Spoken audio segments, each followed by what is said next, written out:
পরোটা বানাতেছি, দেখো রুটি ছিল, এই রুটি দিয়ে আমি এখন একটু ডিম পরোটা বানাবো। তেলে দিলাম, উপরে দিয়ে একটু পেঁয়াজ আর দিয়ে এটা দিয়ে দিলাম, আরেকটা রুটি দেবো, আরেকটা রুটি নিয়ে উপর দিয়ে এটা দিয়ে আর এটা আর রুটিটা বাকি ওটাকে একটু ছড়াই দিলাম, এখানটায় ডিম পরোটা হয়ে যাবে।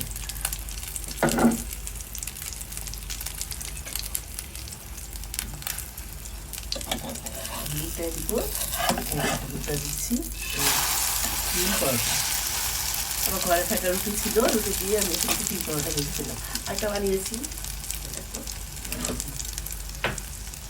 দেখো এই যে এটা ডিম পরোটা সুন্দর হয়েছে না? এটা আবার আরেকটা বানাচ্ছি।